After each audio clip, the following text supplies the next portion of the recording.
तो नमस्कार साथियों, स्वागत है आपके अपने यूट्यूब चैनल स्टडी विद नेमसा में। आपकी पढ़ाई बहुत बेहतरीन चल रही होगी इसी और आशा और उम्मीद के साथ हम आज अपने बात करेंगे जैसा कि अपने अपने पिछले एपिसोड में पढ़ रहे थे कि खनिज और ऊर्जा संसाधन है। हमने ये सामान्य तरीके से ये पढ़ा था कि खनिज क्या है, उसके बाद खनिजों का निर्माण कहाँ-कहाँ, किस प्रकार हम खनिजों को बाहर निकालते हैं। हमने बात की थी अयस्कों के बारे में कि ये शुद्ध अगर खनिज बाहर नहीं निकलते हैं या शुद्ध धातु नहीं निकलती है, वो बहुत सारे खनिज मिश्रण के तौर पर निकलते हुए अयस्क कहलाते हैं। और उसके बाद धीरे-धीरे हमने पढ़ा था किस प्रकार खनिजों का निर्माण कायांतरित और अग्नेय छटानम होता है, अवसादी छटानम होता है। फिर अपघटित होने के बाद भी शेष बॉक्साइट जैसे खनिज प्राप्त होते हैं हमें। उसके बाद हमने ये भी पढ़ा था ढलान वाले क्षेत्रों में निक्षेपों में भी जैसे कि पहाड़ी क्षेत्र है वहाँ पर सोना और चाँदी जैसे बहुमूल्य रत्न हमें प्राप्त होते हैं या बहुमूल्य खनिज प्राप्त होते हैं। इसके साथ ही साथियों हमने खनिज की ऊपरी-ऊपरी परिभाषा के तौर पर ये भी जान रखा था और हमने ये भी समझा था हमने उस उदाहरण का भी प्रयोग किया था जो बच्चा अपने पिता को पूछ रहा है कि पापा ये घर ऐसे कैसे हैं? मतलब एक बस जा रही थी और बच्चा ऐसा पूछ रहा था। और इसके साथ साथियों हमने ये भी पढ़ा था बाद में कि खनिज को कितने भागों में वर्गीकृत किया गया है, जैसे कि हमने पढ़ा धात्विक और अधात्विक खनिज है और उसके साथ ही ऊर्जा खनिज 3 खनिजों को अलग-अलग प्रकारों में बाँटा गया है और फिर धात्विक खनिज को भी 2 प्रकारों में अलग है। मतलब धात्विक लौह खनिज है और अलौह खनिज है। हम फटाफट में रिवाइज़ इसलिए कर रहे हैं कि हमने पीछे वाले एपिसोड में जो पढ़ा था वो कुछ याद हो जाए, हमें दोहरान कार्य होना ही ज़रूरी है। देखिए साथियों कि आपने पढ़ा कितना और पढ़ा क्या, ये वैल्यू नहीं रखता, लेकिन वैल्यू ये रखता है कि आपको याद कितना हुआ, ये सबसे बेहतरीन है। कोई भी चीज़ हम कर रहे हैं, उसका अगर जब तक परिणाम नहीं मिलता, इसका मतलब कोई वैल्यू नहीं है अपनी या अपना जो काम है, वो सार्थक नहीं है। हिंदी साहित्य का विद्यार्थी होने के नाते अगर हम बात करें कि खुदा पहाड़ निकली चुइया, मेहनत तो व्यक्ति ने बहुत की, लेकिन उसे परिणाम बहुत कम प्राप्त हुआ। तो कहने का मतलब है मान लो आज हमने एक चीज़ पढ़ी है तो वो इस तरीके से पढ़ो कि जीवन भर वो हमें याद रहे और याद रखने का यही तरीका है साथियों जितनी बार ज़्यादा पढ़ोगे उतना ही हमारे मन में स्थायित्व प्राप्त होगा ज्ञान का। और प्रत्येक चीज़ में स्थायित्व होना बहुत ज़रूरी है। जैसे कि हम आज पढ़ रहे हैं 10 दिन पढ़े नहीं तो कोई वैल्यू नहीं रखता। तो इसलिए किसी भी चीज़ को करने के लिए निरंतरता होनी ज़रूरी है। कनेक्टिविटी ज़रूरी है, उससे जुड़ाव बहुत ज़रूरी है। तो ख़ैर इन सभी के बारे में हम बात ज़रूर करेंगे, मेरे से बेहतर आप खुद समझ रहे होंगे क्योंकि अब व्यक्ति को किसी के ऊपर आश्रित नहीं रहना चाहिए। मेरा मानना जहाँ तक ये है हम सब बहुत समझदार हैं और इस समझदारी के मामले में आप और हम सब मिलके अच्छा तो करेंगे, लेकिन देखिए कि व्यक्ति किसी के कहने पर अगर कुछ कर सकता है, ये बहुत कम है। मैं आपको अभी सजेशन दे तो दूँगा मैं स्वयं एक विद्यार्थी हूँ, तो ख़ैर मैं जो सजेशन आपको दे रहा हूँ, वो पहले अगर मैं अपने ऊपर नहीं उतार पाता उनको, तो इसका मतलब गलत है। तो कोई भी होता है उस सजेशनों को या उन विचारों को सबसे पहले अपने ऊपर उतारता है और वो ऐसा करने का प्रयास करता है कि मैं ऐसा कर पा रहा हूँ या नहीं कर पा रहा हूँ। आपको भी पढ़ना चाहिए, मेहनत करनी चाहिए, आत्मा की बातों बातों को सोचना चाहिए। साथियों हमारी आत्मा बेचारी है और हमारा मन भयंकर तूफ़ान की तरह है कि हमारी बेचारी हमेशा आत्मा को क्या करता है, दबाता रहता है। हमारा मन भी कहता है हमें भी कुछ अच्छा करना चाहिए। हमारी आत्मा कहती है हमें कुछ बेहतर करना चाहिए। मन 1 मिनट में परिवर्तन हो जाता है लेकिन आत्मा परिवर्तन नहीं होती, लेकिन आत्मा को दबा दिया जाता है। जिस प्रकार कहते हैं ना एक अगर हिरण शेर के पंजों में पकड़ा जाता है तो उसके बाद उसे छूटना मुश्किल है। तो ऐसा का ऐसा आत्मा हमारी हिरण है और हमारा मन है जो शेर है और कब्ज़ में आ ही जाता है अगर शेर तो फिर उसका शिकार तय है। तो हमारे विचारों का शिकार हमारा मन कर देता है तो मन को हावी होने मत दीजिए। उससे पहले बेहतरीन अंदाज़ के साथ अपने सपनों को साकार करने के लिए पढ़ाई कीजिए बहुत अच्छी और साथियों की दुनिया में किताबें वो चीज़ दे सकती है जो आप चाहते हो, बाकी ऐसी कोई ताकत नहीं है कि जो आपको वो चीज़ दे सके।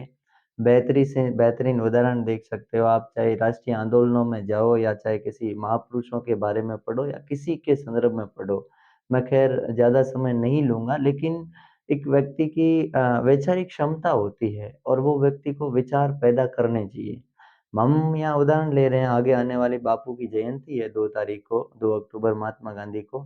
हमने कभी ये अनुमान लगाया था कि अगर महात्मा गांधी भी ये सोचकर बैठ जाते कि यार अंग्रेज स्वतः ही निकल जाएँगे या महात्मा गांधी जैसे बहुत सारे लोग थे, उनसे बेहतरीन क्रांतिकारी थे हमारे देश में। जैसे कि अभी-अभी हमने भगत सिंह जी का शहीद-ए-आज़म सरदार भगत सिंह जी की जयंती भी मनाई थी। तो इन सबको हम क्यों याद करते हैं? क्या वे अंग्रेज़ों के नेशनल असेंबली में या लेजिस्लेटिव असेंबली में बम बम फेंककर भाग जाते, या बम फेंकने के बाद ये नहीं कहते कि बहरों को जगाने के लिए धमाकों की आवश्यकता होती है?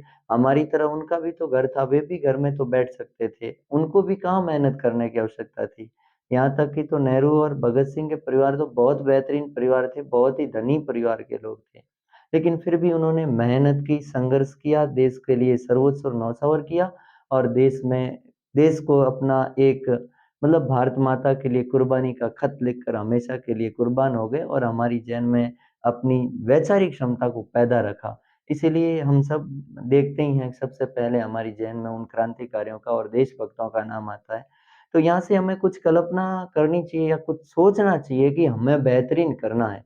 और ये बेहतरीन कैसे होगा? जब हम खुद मेहनत करेंगे। मुझे विश्वास है साथियों कि लंबी तैयारी है, दिक्कत आ सकती है, बहुत आएगी और आती भी है। ऐसी कुछ नहीं है कि दिक्कत नहीं आएगी, दिक्कतें बहुत आएगी, लेकिन अगर हम रुक गए इसका मतलब हम हार गए। हमें निरंतर खरगोश वाली चाल नहीं चलनी, हमें धीरे-धीरे कछुए की चाल करके एक बार चाल चल के हमें अंतिम छोर पर पहुँचना है। क्योंकि हो सकता है खरगोश के पास बहुत पावर थी, बहुत रेस थी, लेकिन आखिरकार उसे बीच में नींद आ गई। एक हिंदी साहित्य के बहुत ही प्रसिद्ध कवि हुए हैं, उनका शेर मुझे याद आ रहा है कि देशभक्ति का जुनून तो हमारे अंदर ही था, लेकिन जिस समय हमारी बारी आई तो उस समय नींद आ गई। तो यही हुआ खरगोश के साथ भी कि जीतने का मौका था या बारी थी, उस समय वो क्या हो गया? हार गया। तो कहने का मतलब अहंकार नहीं करना है, और हमें स्वतः धीरे-धीरे, धीरे-धीरे, टुक-टुक कछुए की तरह हमेशा आगे की ओर बढ़ना चाहिए। अगर हमारी एक हार हो जाती है तो इसका मतलब ये नहीं हुआ कि हम ज़िंदगी हार गए। हमारी ज़िंदगी बहुत लंबी-चौड़ी है, जीत गए, इसमें हार गए तो अगले में जीत होंगे, लेकिन विश्वास और दृढ़ विश्वास और अपने आत्मिक विश्वास और क्षमता को मजबूत करना चाहिए कि हमने इस महायुद्ध समर में भाग तो लिया है, यही हमारे लिए बहुत बेहतरीन नज़ारा है। तो ख़ैर साथियों, तो आप सभी इसी तरीके से बहुत बेहतरीन तरीके से पढ़ाई कीजिए। मेरा हमेशा आप सबके प्रति यही विश्वास रहेगा कि आप बेहतरीन पढ़ रहे हैं, और मैं खुद एक विद्यार्थी हूँ, मैं खुद भी पढ़ रहा हूँ, ऐसी कोई बात नहीं है। तो चलिए साथियों चलते हैं। आगे हम पढ़ रहे थे खनिजों के बाद सबसे पहले हमें धात्विक खनिजों में लौह खनिज पढ़ रहे थे, जिसमें लौह का अंश पाया जाता है। और लौह खनिजों में भी सबसे पहले हमने पढ़ा था लौह अयस्क, जैसा कि नाम है। जैसे कि लौह खनिजों की बात करें तो लौह अयस्क है, मैंगनीज है अपने, कोबाल्ट है, इसी प्रकार के खनिज है जो लौह अयस्क में या लौह खनिज में पाए जाते हैं, जिसमें लौह धातु का अंश पाया जाता है। तो हमने ये पढ़ा था लौह अयस्क में कि सर्वाधिक इनकी जो महत्वपूर्ण पेटियाँ कहाँ-कहाँ हैं, और सर्वोत्तम किस्म का अगर कोई लौह है, मैग्नेटाइट है लौह अयस्क, और इसके साथ ही हमने हेमेटाइट के बारे में भी पढ़ा, जिसका सर्वाधिक उपयोग अगर उद्योगों में उपयोग करने वाला है तो होने वाला अगर कोई लौह अयस्क है तो वो हेमेटाइट किस्म का है। खैर हमने 4 पेटियाँ भी पढ़ी थी, झारखंड बिहार पेटी भी पढ़ी थी हमने, महाराष्ट्र गोवा पेटी भी पढ़ी थी, बल्लारी चित्रदुर्ग पेटी भी पढ़ी थी। इसी प्रकार हमने चंद्रपुर वाली पेटी भी पढ़ी थी, जो महाराष्ट्र वगैरह है, या बल्लारी कर्नाटक वगैरह है। इसके साथ ही विदेशों में व्यापार कौन-कौन से पत्तनों से हो रहे थे, हमने विशाखापट्टनम जो आंध्र प्रदेश में है, उस पत्तन के बारे में पढ़ा था। इसके साथ ही हमने ये भी पढ़ा था मारमागाओ गोवा में है, और उससे भी कुछ न कुछ आयात-निर्यात होता रहता है। अब साथियों हम आज बात करेंगे, वो अपनी एक बात होगी आज मैंगनीज़ के ऊपर कि मैंगनीज़ क्या है? कैसे कहाँ पाया जाता है? और उसकी क्या भूमिका है? किसमें काम आता है? मैंगनीज़ के साथ ही हम एक और पढ़ेंगे अपने जो लौह खनिजों में, ये तो मैंगनीज़ है, और इसके साथ ही अलोह खनिजों में हम पढ़ेंगे तांबा और बॉक्साइट, और अलोह खनिजों के बारे में बात करेंगे। और इसके साथ ही हम चलते-चलते अधात्विक खनिज है अभ्रक, अभ्रक और चूना पत्थर के बारे में भी बात करेंगे। और उसके बाद खनिजों का संरक्षण क्या और क्यों करना चाहिए हमें खनिजों का संरक्षण, और अगर हम नहीं करेंगे तो इसका परिणाम क्या होगा, उसके बारे में हम आज बात करते हुए अपने छोटे से वीडियो में अपनी बात को क्या करेंगे, समाप्त करेंगे। मुझे विश्वास है कि आप सब बहुत बेहतरीन तरीके से समझ रहे होंगे, और मेरे विचारों से खुश भी होंगे, ऐसी मेरी कल्पना है। बाकी हर एक व्यक्ति विचार देने में स्वतंत्र है, आप मानो या नहीं मानो ये आपके ऊपर बाध्यता नहीं है। हाँ, तो ख़ैर हम बात कर रहे थे मैंगनीज़ के बारे में।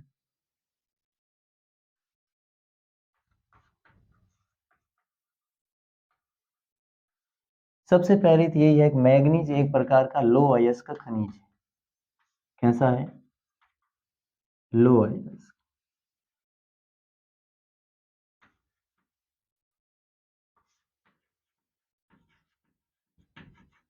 या आप लो खनिज कहो तो भी कोई दिक्कत नहीं है, मैग्नीशियम एक प्रकार का। अब ये तो हमें पता चल गया कि मैग्नीशियम एक क्या है, लो अयस्क खनिज है। तो इसके साथ ही साथियों हमें याद रखना है कि मैग्नीशियम जैसे खनिज है, इसकी क्या उपयोगिता है और क्या नहीं है। देखिए साथियों, मैग्नीशियम जो पाया जाता है ये प्लेटों में पाया जाता है। किसमें? प्लेटों में। प्लेटों में पाया जाने वाला खनिज।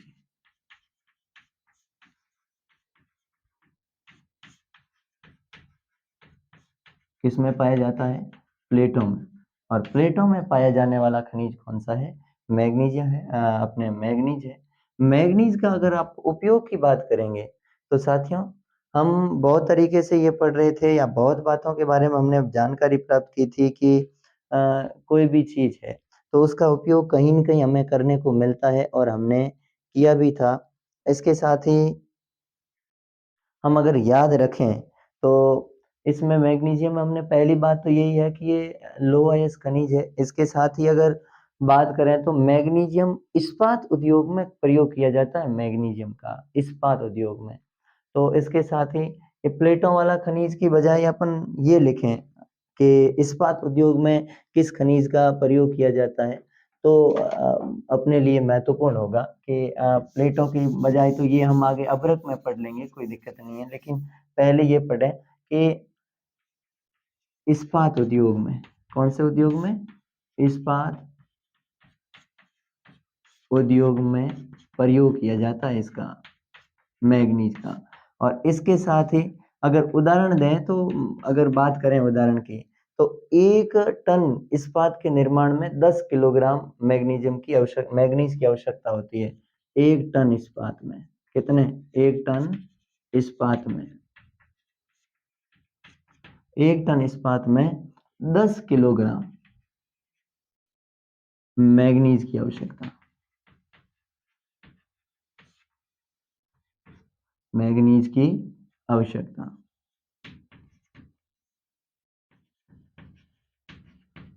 ये तो एक है मैग्नीज के साथ कि इस्पात उद्योग में इनका प्रयोग किया जाता है। और इनका उपयोग कहाँ कहाँ किया जाता है साथियों? मैग्नीज का उपयोग, तो उपयोग में याद कर लेना। हो सकता है 1 नंबर का प्रश्न किसी भी तरीके से पूछा जा सकता है कि ये याद रखना। सबसे पहली चीज तो यही है कि मैग्नीज एक लो अयस्क खनिज है, इस्पात उद्योग में इनका प्रयोग किया जाता है। 1 टन इस्पात के निर्माण में 10 किलोग्राम मैग्नीज की आवश्यकता होती है। और इसके साथ ही इसका प्रयोग किया जाता है वो ब्लीचिंग पाउडर बनाने में, ब्लीचिंग पाउडर बनाने में, ठीक है। इसके साथ ही रंग पेंट के निर्माण में, रंग या पेंट के निर्माण में, ठीक है। एक तो इसका उपयोग किया जाता है ब्लीचिंग पाउडर में, और दूसरा है रंग या पेंट के निर्माण में भी इसका मतलब उपयोग में लाया जाता है। और इसके साथ ही अगर बात करें तो रासायनिक दवाइयों के निर्माण में भी इसका उपयोग किया जाता है, रासायनिक दवाइयों के निर्माण,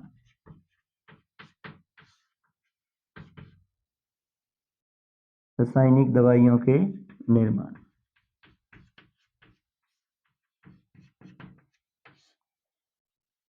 तो ब्लीचिंग पाउडर बनाने में इसका उपयोग किया जाता है, रंग या पेंट के निर्माण में भी मैग्नीज का उपयोग किया जाता है, और रासायनिक दवाइयों के निर्माण में भी मैग्नीज का क्या किया जाता है? उपयोग। अब ये साथियों लो अयस्क की भी है, इस्पात उद्योग में प्रयोग भी किया जाता है, जैसा कि हमने उदाहरण देकर भी समझा है। इसके साथ ही इसका सर्वाधिक अगर उत्पादन राज्य है तो वो उड़ीसा है। लेकिन याद रखना साथियों, 2016 और 17 के अनुसार, 2016-17 में भारत सरकार की रिपोर्ट के अनुसार है मध्य प्रदेश, और मध्य प्रदेश में इसका उत्पादन होता है 2016 और 17 में, वो होता है मतलब 27% उत्पादन। कब? 2016-17 में। लेकिन अगर उत्पादन की बात 2001 और 2000 और से 2001 की बात करें तो यहाँ पर इसका उत्पादन हुआ है पूरे देश के उत्पादन का 1/3। कितना उत्पादन? 1/3 उत्पादन। कहाँ होता है 1/3 उत्पादन हुआ? वो हुआ है उड़ीसा। कहाँ हुआ? उड़ीसा। वर्तमान में हम ओडिशा के नाम से जानते हैं। तो यहाँ आपको लिखना है कि सर्वाधिक उत्पादक राज्य, उत्पादक राज्य। और सर्वाधिक उत्पादक राज्य कौन सा है साथियों? तो सर्वाधिक उत्पादक राज्य है ओडिशा। ओडिशा या उड़ीसा, जो भी आप लिखना चाहते हो वो कुछ भी लिख सकते हो, ठीक है। हाँ, किताबों में दोनों आंकड़े दे रखे हैं। ये मध्य प्रदेश एक चार्ट के द्वारा समझाया गया है कि मध्य प्रदेश में 2016-17 का आंकड़ा है। और इसके साथ ही सर्वाधिक उत्पादक अगर राज्य औसत में देखें तो ओडिशा ही बिल्कुल सही है, और आपको ओडिशा ही लिखना है। और 2001 और 2000 और 2001 में इसका जो उत्पादन रहा वो पूरे देश का 1/3 रहा था उत्पादन, इतना बेहतरीन। तो ये अपना है छोटा सा लौह अयस्क खनिज। अब लौह अयस्क खनिज के बाद हम साथियों मतलब लौह अयस्क खनिज में मैग्नीज। अब मैग्नीज के बाद हम एक और खनिज की बात करेंगे।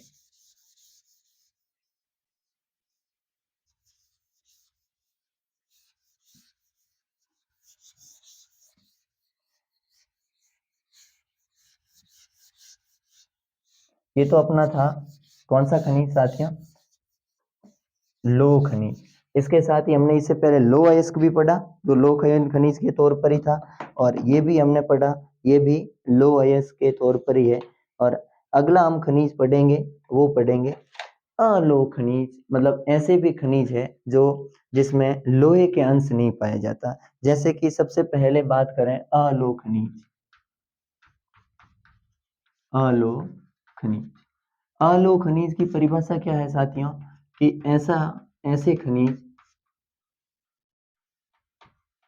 जिनमें लोह अंश नहीं पाया जाता है, लोहे का अंश नहीं पाया जाता है। नाम से भी पता चल रहा है, अ उपसर्ग लगा हुआ है, अलोह खनिज, लोहे का अंश नहीं पाया जाता है। कौन से खनिज कहलाते हैं? अलोह खनिज। अब ये पैसों की दृष्टि में या अपने रुपयों की दृष्टि में देखा जाए, या इनके भंडार के दृष्टि में देखा जाए, तो इसका यूं ठीक हमारे पास विशाल भंडार नहीं है। लेकिन फिर भी हम ये भी नहीं कह सकते कि इनके इतने भंडार भी नहीं है। इसमें हम बात करेंगे तांबे और बॉक्साइट की, तो वे उनके किस प्रकार है। भंडार तो न्यून है, लेकिन फिर भी हमारे देश में इनके भंडार है। तो सबसे पहले अलोह खनिज है। तो आपको इसमें लिखना है कि ऐसे खनिज जिसमें लोहे का अंश नहीं पाया जाता वे अलोह खनिज है। और इनका अगर उदाहरण पूछे आपको, तो उदाहरण तांबा है, सोना है, ये महंगी धातुओं में भी आ सकता है, चांदी है, और इसके साथ ही अपने तांबा है, सोना है, चांदी है, बॉक्साइट है आदि। ये सब कौन से खनिज है? अलोह खनिज है साथियों। अब हम बात करेंगे इनमें से दो खनिजों की, तांबा और बॉक्साइट की। सबसे पहला हमारा अलोह खनिज हम लेंगे तांबा।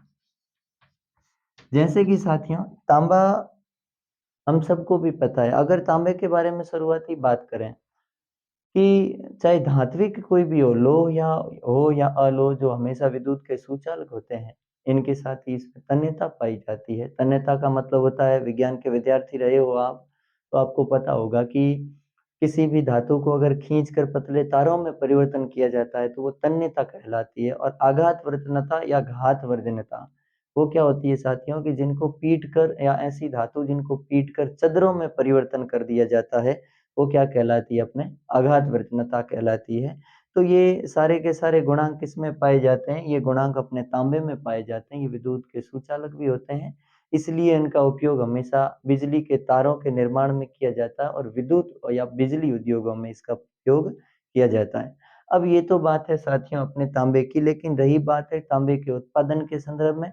तो तांबे के उत्पादन के संदर्भ में आपको पता होगा, हमने प्राचीन सभ्यताओं में पढ़ा था, सिंधु घाटी सभ्यता जैसी सभ्यताओं में देखा था, या जैसे क्षेत्रों में भी देखा था कि राजस्थान भी इससे पीछे नहीं है। राजस्थान में झुंझुनू क्षेत्र, झुंझुनू जिले का खेतड़ी क्षेत्र, जो प्राचीन काल में ताम्रवती नगरी के नाम से जाना जाता था, आज भी खेतड़ी झुंझुनू को राजस्थान की ताम्र नगरी के नाम से जानते हैं।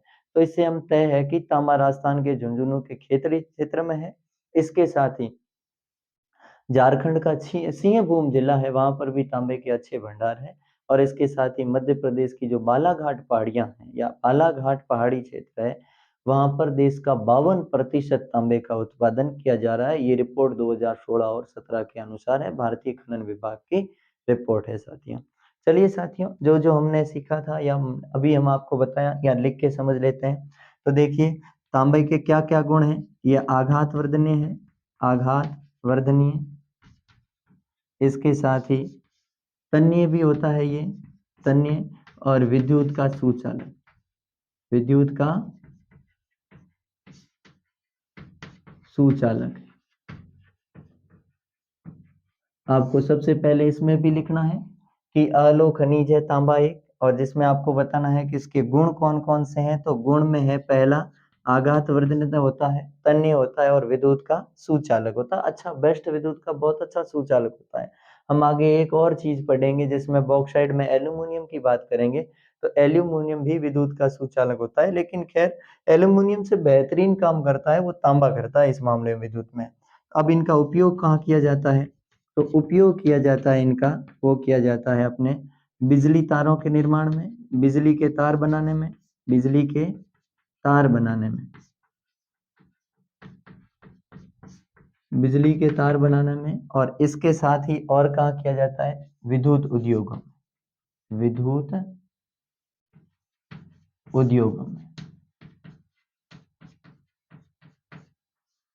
हाँ, ये जो द है ये भी आधा है और ये भी द आधा है। आपको पता होगा कि हम कभी कभार ये विद्यालय ऐसे लिखते हैं, हम आपने लिखा ही होगा कभी कभार विद्यालय, हम ऐसे करके ये लिख देते हैं। हालांकि इसका शुद्ध शब्द यही होता है, हिंदी ने मानवीकरण करके यही बताया कि विद्यालय अगर ये भी है तो सही है। तो यहाँ कोई कंफ्यूज मत होना। तो ये एक ही चीज है, विद्युत वाला है, ठीक है। द आधा है दोनों। अब देखिए साथियों, तो तांबे के गुण कौन कौन से, आघात वर्धनता है, तन्यता पाई जाती है और विद्युत का सुचालक होता है। इसलिए इनका उपयोग बिजली के तार बनाने में किया जाता है और विद्युत उद्योगों में इसका उपयोग किया जाता है। अब उत्खनन कहाँ कहाँ से है, तांबे की प्राप्ति कहाँ कहाँ से है, सोर्सेज स्रोत कौन कौन से हैं या क्षेत्र कौन से हैं। तो स्रोत के बारे में बात करें या क्षेत्रों के बारे में बात करें, ठीक है, तांबा हमें कहाँ कहाँ से प्राप्त होता है। तो देखिए, वो होता है एक तो मध्य प्रदेश की बालाघाट पहाड़ी, मध्य प्रदेश की बालाघाट पहाड़ी। कौन सी पहाड़ी, बालाघाट पहाड़ी। और बालाघाट पहाड़ी में 52% तांबे का उत्पादन किया जाता है। पहाड़ी 52% तांबे का उत्पादन, ठीक है। और इसके साथ ही झारखंड का सिंहभूम जिला, झारखंड, और झारखंड का कौन सा जिला, झारखंड का सिंहभूम जिला, जिला। और इसके साथ ही अगर और बात करें तो राजस्थान का खेतड़ी, राजस्थान का मतलब खेतड़ी, और खेतड़ी कहाँ है, झुंझुनू में, खेतड़ी झुंझुनू,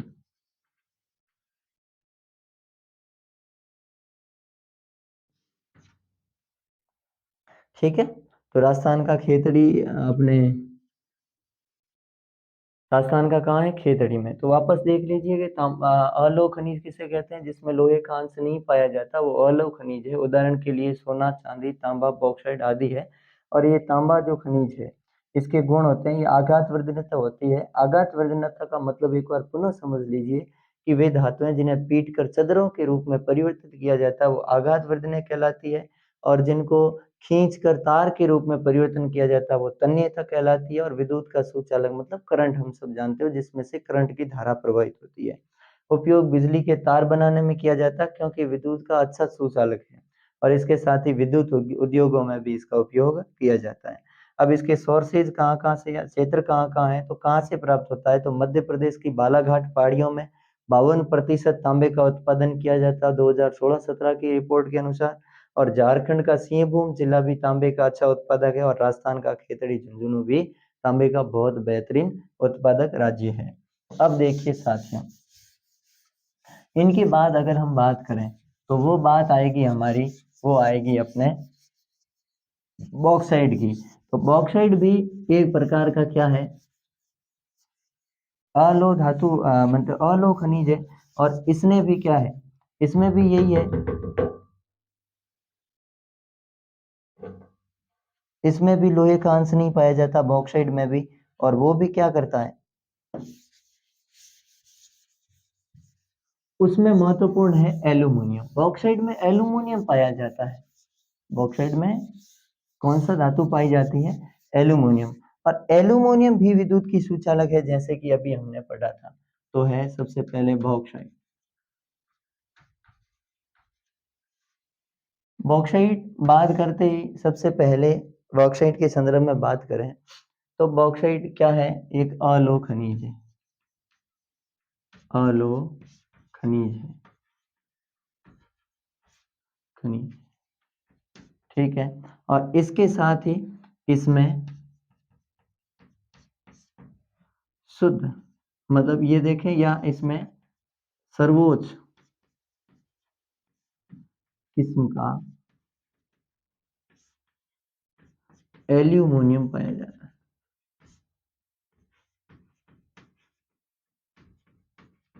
पाया जाता है, पाया जाता है, ठीक है। और उसका नाम क्या है, एल्यूमिना, ठीक है। भले इसमें सर्वाधिक बॉक्साइट एक अलोह खनिज है और इसमें सर्वोच्च किस्म का क्या पाया जाता है, एल्यूमिनियम पाया जाता है। और इनका निर्माण एल्यूमिनियम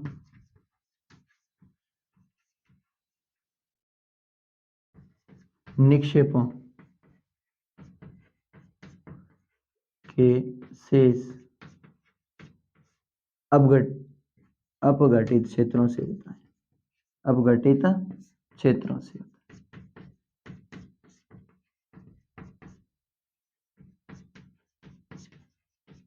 जो एल्यूमिनियम के निक्षेप पाए जाते हैं उसके अपघटित क्षेत्र हैं, उनमें ही किनका निर्माण होता है, बॉक्साइट का क्या होता है, निर्माण होता है। अब बॉक्साइट की ऐसे तरीके से बात करें तो मैकाल की पहाड़ियों में पाया जाता है बॉक्साइट, अमरकंटक में पाया जाता है, यहाँ लिख देते हैं कहाँ कहाँ पाया जाता है। तो एल्यूमिनियम के तौर पर बॉक्साइट का उपयोग किया जाता है। अब देखिए, अब एल्यूमिनियम का उपयोग कहाँ कहाँ होता है, तो एल्यूमिनियम का उपयोग, एल्यूमिनियम का उपयोग, एल्यूमिनियम का उपयोग भी विद्युत या बिजली के, विद्युत के तार निर्माण में और बिजली उपयोगों में। और इसका गुण क्या होता है साथियों, इसके गुण होते हैं, हल्का होता है एक तो, इसलिए ज्यादा प्रयोग इसका किया जाता है विद्युत में। और दूसरा तन्य होता है ये भी, और इसके साथ विद्युत का क्या होता है, सुचालक होता है, विद्युत का सुचालक। विद्युत का कैसा है, सुचालक, इसमें विद्युत की धारा प्रवाहित होती है। तो ये भी थोड़ा सा अपने को क्या करना है, याद रखना है। और सर्वाधिक अगर कोई बॉक्साइट निर्माण वाला राज्य है तो वो है सर्वाधिक बॉक्साइट, सर्वाधिक उत्पादक राज्य। और सर्वाधिक उत्पादक राज्य है आपके ओडिशा। कौन सा राज्य है, ओडिशा, याद रख लेना। पंचपत माली इसका क्षेत्र है, और ओडिशा का भी कौन सा क्षेत्र, पंचपत माली, पंचपत माली क्षेत्र में। माली निक्षेप, कौन सा निक्षेप है, निक्षेप, पंचपत माली निक्षेप में क्या पाया जाता है, शुद्ध तरीके का बहुत ही बेहतरीन या सर्वाधिक बॉक्साइट पाया जाता है। ये हमने बॉक्साइट के बारे में पढ़ लिया। बॉक्साइट के अलावा भी ऐसी बहुत सारी चीजें हैं जिनके बारे, या बहुत सारे ऐसे धातु है जिनके बारे में भी पढ़ेंगे, या अलोह खनिज भी है इसके साथ ही। तो खैर हमारी किताब में अभी इतना ही जिक्र आया हुआ है, या इन दोनों के बारे में ही जिक्र आया हुआ है। एक यहाँ एल्यूमिनियम का नाम आया है, तो साथियों थोड़ा सा याद रख लेना। फ्रांस का सम्राट हुआ था जिनका नाम था अपने नेपोलियन तृतीय। हमने पढ़ा था फ्रांस के बारे में, या आपने पढ़ा होगा कहीं न कहीं फ्रांस के बारे में, कि फ्रांस के संदर्भ में कहा जाता है नेपोलियन 1804 में फ्रांस का नेपोलियन बोनापार्ट सम्राट बनता है, उसके बाद नेपोलियन आगे सम्राट बनते हैं। 1815 में हालांकि उनकी हार भी हो जाती है, उनमें से या उन्हीं वंश का एक व्यक्ति है जिनका नाम है नेपोलियन तृतीय। और वो नेपोलियन तृतीय जिस समय एल्यूमिनियम की खोज की गई तो उसे इतनी धातु पसंद आई थी एल्यूमिनियम की, उसने अपने कोट के बटन वगैरह है या जितने भी चीजें हैं अपने शरीर पर कपड़ों के पहनने की, तो वो सारे के सारे एल्यूमिनियम के मतलब धातु से लगाई गई।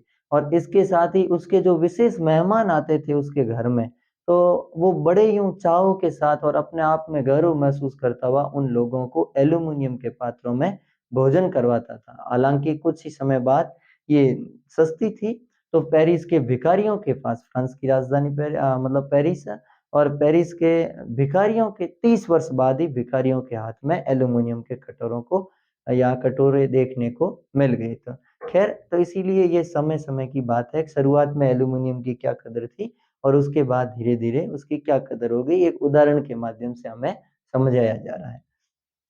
तो ये भी याद रखना भाई, नेपोलियन तृतीय आपको पूछ ले कहाँ का सम्राट था, तो नेपोलियन तृतीय फ्रांस का सम्राट था।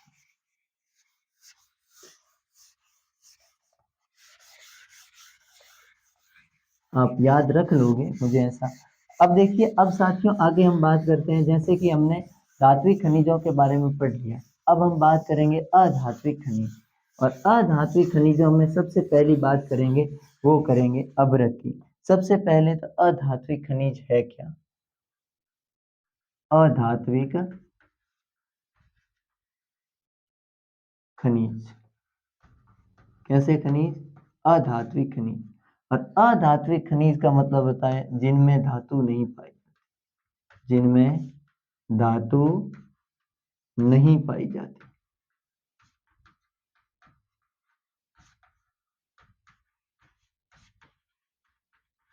जिनमें धातु नहीं पाई जाती है वो कैसे खनिज कहलाते हैं? अधात्विक खनिज कहलाते हैं। अब अधात्विक खनिजों में भी हम बात करेंगे कि अधात्विक खनिजों में भी सबसे महत्वपूर्ण खनिज कौन कौन से हैं, या अधात्विक खनिजों में हम कौन कौन से खनिजों की बात करेंगे, जिनमें हमने सबसे पहले ही बात की थी। एक हम बात करेंगे अभ्रक के बारे में, और एक करेंगे चट्टानी खनिज जिसमें चूना पत्थर वगैरह पाया जाता है, उनके बारे में। दोनों अधात्विक खनिज है। जैसे कि हमने पहले बात की थी कि अधात्विक खनिजों में अभ्रक, अभ्रक किसमें पाया जाता है? एक तो प्लेटों या अभ्रक पत्रण क्रम में पाया जाता है, मतलब आपको याद रखना है अभ्रक प्लेटों में पाया जाता है। और अभ्रक की पतली, इतनी पतली प्लेटें होती है, उसकी हजारों प्लेटें केवल और केवल 10 सेंटीमीटर के ऊंचाई में समा जाती है, इतने छोटी होती है उसकी प्लेटें। इसके साथ ही ये पारदर्शी तरीके के होते हैं, भूरे रंग के होते हैं, हरे होते हैं, लाल, काले, पीले आदि रंगों के होते हैं। कौन? अभ्रक। इसीलिए इसमें विंस वाहन का गुण पाया जाता है। ये पैरा विद्युत शक्ति वाले होते हैं, ये विद्युत के या हाई वोल्टेज या उच्च वोल्टेज के प्रतिरोधी होते हैं। इसीलिए अमूमन अभ्रक का प्रयोग महत्वपूर्ण तरीके से या सर्वाधिक तरीके से बात करें तो इनका प्रयोग कहाँ किया जाता है? इनका प्रयोग किया जाता है साथियों विद्युत उद्योगों में, बिजली के उद्योगों में किया जाता है, ताकि करंट से बचाया जा सके। तो साथियों ये तो किसकी बात कर रहे हैं? हम अभ्रक की बात कर रहे हैं। तो इससे पहला अभ्रक, तो सबसे पहले अभ्रक कहाँ पाए जाते हैं? तो ये प्लेटों में पाए जाते हैं, प्लेटों में पाए जाते हैं, प्लेटों में पाए जाते हैं।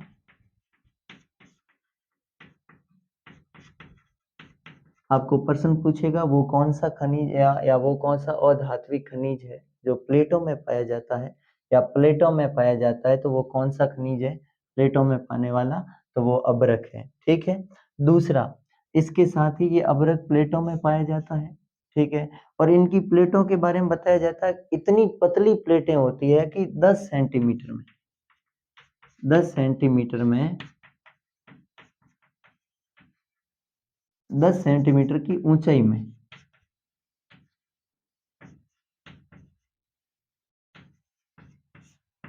ऊंचाई में हजारों, सीधे ही लिख देते हैं अपन, हजारों प्लेटें समाहित हो जाती है,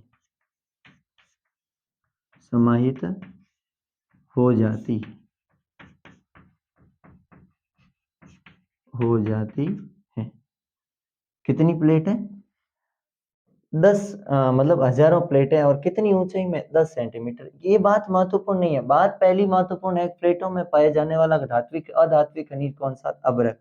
अब इसकी दूसरी बात ये महत्वपूर्ण होती है कि इनका उपयोग कहाँ किया जाता है या इनके गुण कौन कौन से हैं।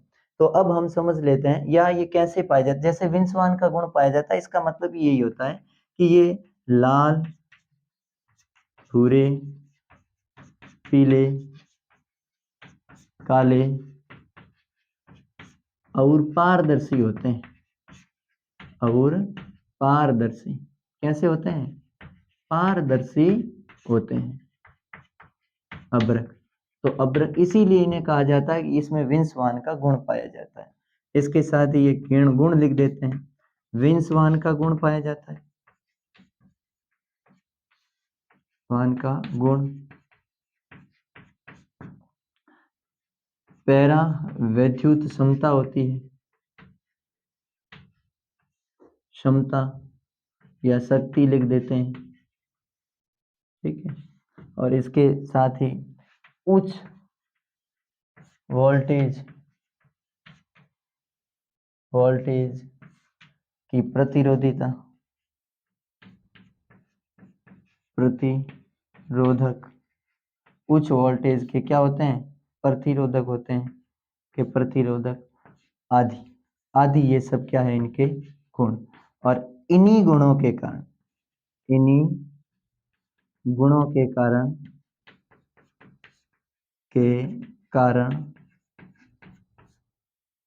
इनका उपयोग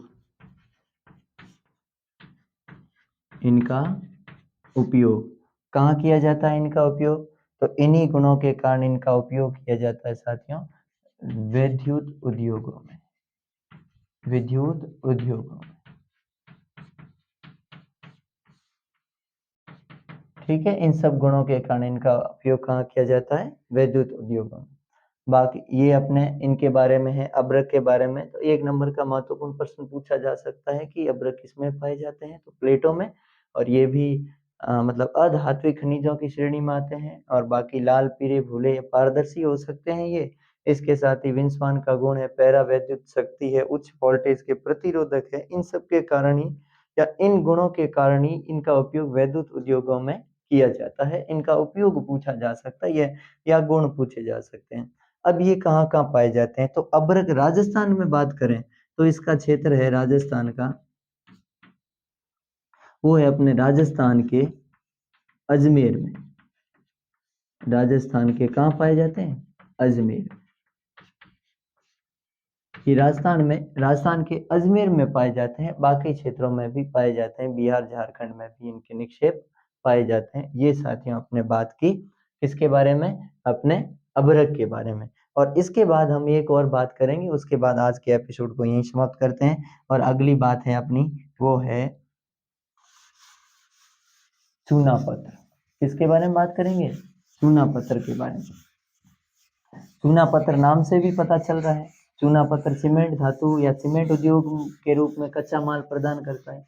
इसके साथ ही ये प्रागलन लोह की भट्टियां हैं, जो लोह प्रागलन की भट्टियां, वहां भी चूना पत्थर का उपयोग किया जाता है। और चूना पत्थर का जो निर्माण है, जो मैग्नीशियम कार्बोनेट से है या कैल्शियम कैल्शियम कार्बोनेट से इनका क्या होता है? निर्माण होता है। तो अब हम बात करते हैं चूना पत्थर। दूसरी किसकी बात करें? चूना पत्थर। सबसे पहले कहाँ पाए जाते हैं? तो अवसादी चट्टानों, अवसादी चट्टानों में पाए जाते हैं। ठीक है। इसके साथ ही किससे बने होते हैं? तो कैल्शियम या कैल्शियम कार्बोनेट, कैल्शियम या कैल्शियम कार्बोनेट। ठीक है। और तथा मैग्नीशियम, मैग्नीशियम कार्बोनेट से निर्मित या से बनते हैं। ठीक है, चूना पत्थर किससे बनता है? तो कैल्शियम या कैल्शियम कार्बोनेट तथा मैग्नीशियम कार्बोनेट से चूना पत्थर का निर्माण होता है। अवसादी चट्टानों में पाया जाता है। उपयोग कहाँ किया जाता है साथियों? उपयोग किया जाता है सीमेंट उद्योग में। सीमेंट उद्योग में कच्चे माल के रूप में, कच्चे माल के रूप में और इसके साथ ही लो प्रगलन भट्टियों में। ठीक है, लो प्रगलन भट्टियां और सीमेंट उद्योग में कच्चे माल के तौर पर चूना पत्थर का क्या किया जाता है? उपयोग किया जाता है। चूना पत्थर राजस्थान में जोधपुर के बिलाड़ा क्षेत्र में भी खूब है। तो ये चूना पत्थर, ये इनके भंडार तो सीमित हमारे यहाँ पर बहुत अच्छे तरीके से पाए जाते हैं। अब साथियों ये चूना पत्थर हो गया। अब खनिजों का जितना ज्यादा दोहन होगा, जितना तेज तरीके से इतना इनका जो तीव्र उत्खनन जितना ज्यादा तीव्र करेंगे हम, उतने ही धीरे धीरे इनकी क्या होगी? कमी होगी।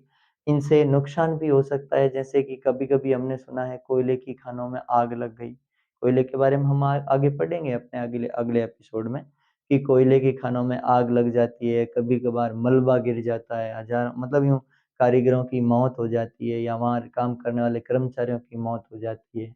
या फिर आपको पता होगा कि उत्खनन के संदर्भ में बजरी माफियाओं के बारे में आप सबने सुना होगा।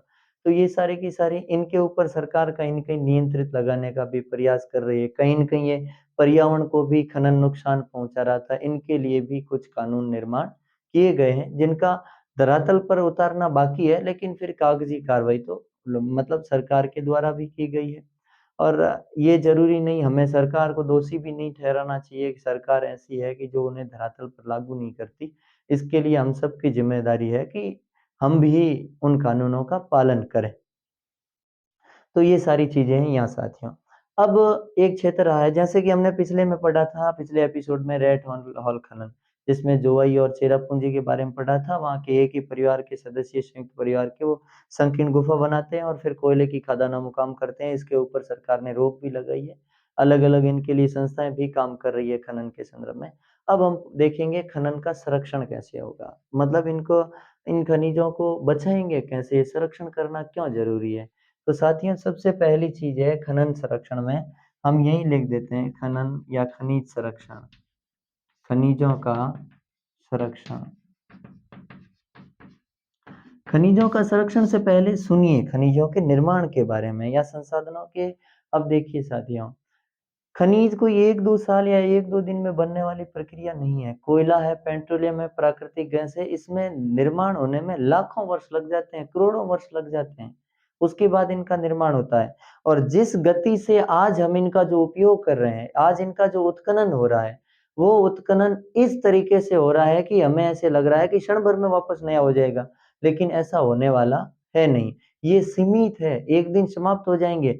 इसलिए लोगों ने अनुमान लगाया है कि 250 वर्षों के बाद कोयला मिलना बंद हो जाएगा।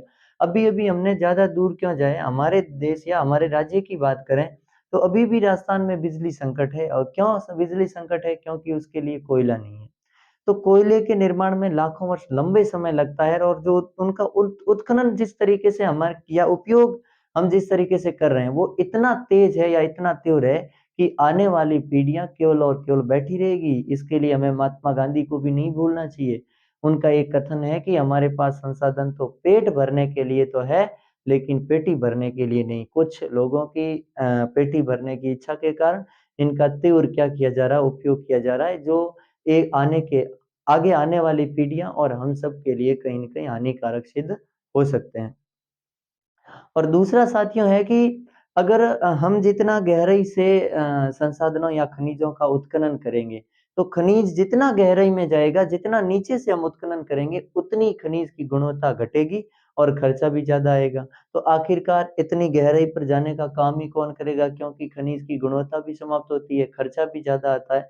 तो इसके लिए हमें इनके संरक्षण के लिए क्या करना चाहिए? एक तो इनका कम उपयोग करें और दूसरा इनका पुनः उपयोग करें। अगर कोई ऐसा खनिज है जिनका पुनः उपयोग किया जा सकता है, जैसे प्लास्टिक के संदर्भ में आपने देखा होगा, हमने 8वीं कक्षा के विज्ञान में एनसीईआरटी ने बताया है कि 5 आर का सिद्धांत अपनाना चाहिए। यही पहले 3 आर का सिद्धांत था, अब वर्तमान की किताबों में 5 आर का सिद्धांत है कि पुनः चक्रण किया जाना चाहिए, पुनः भरण किया जाना चाहिए, पुनः उपयोग किया जाना चाहिए, और जो है कि वापस उपयोग नहीं किया जाता उनका उपयोग ही मत करो, यहाँ तक कहा गया है प्लास्टिक के।